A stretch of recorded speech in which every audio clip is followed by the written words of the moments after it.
Delphi's archaeology site is a must if you go to Athens. It's one of the easiest day trips you can do. In this video, I'll show you how to get there, what to see, how much it costs, and everything else in between.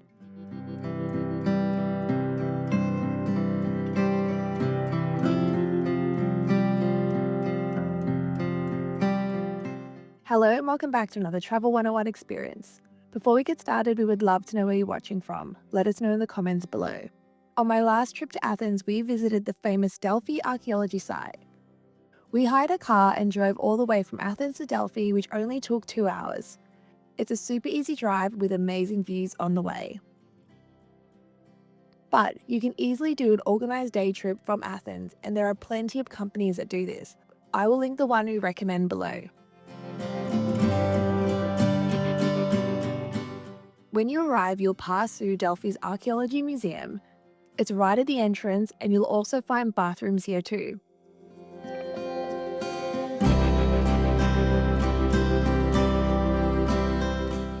We purchased our tickets on arrival, so there are no need to pre-book them, and it was only €6, so it's a great budget-friendly way to do it.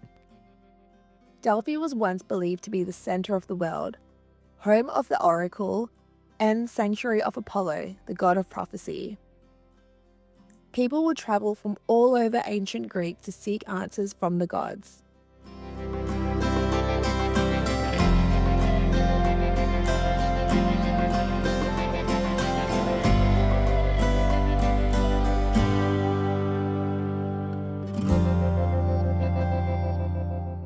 While you're exploring Delphi's Archaeology Museum, you'll notice there are signs throughout, so you can easily learn about what you're seeing without needing a guide.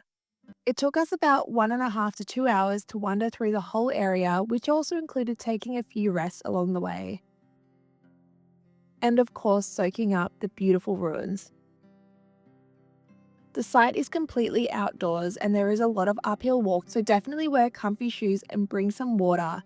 And I would highly suggest wearing a hat because there is no shelter.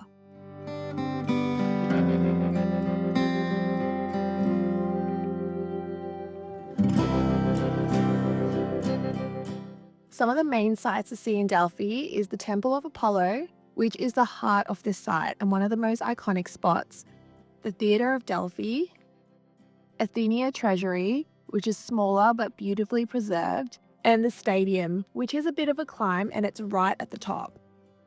We heard that sometimes it's closed because of weather, so we were quite lucky to see it. But let's take a minute to talk about the beautiful scenery. The mountains just kept going. It was honestly one of the most beautiful places we visited in Greece. We absolutely loved visiting Delphi and we couldn't recommend it enough. This was on our Greek road trip where we also visited Matiora the following day. So if you're planning on hiring a car and doing a road trip as well, I can link below where we booked our car. And as mentioned, I will link below what tour we would recommend taking from Athens if you prefer to do this on a simple day tour. We hope you enjoyed watching our experience visiting Delphi. Don't forget to subscribe to stay up to date with all our Travel 101 experiences. Thank you so much for watching, and we really look forward to seeing you in our next video.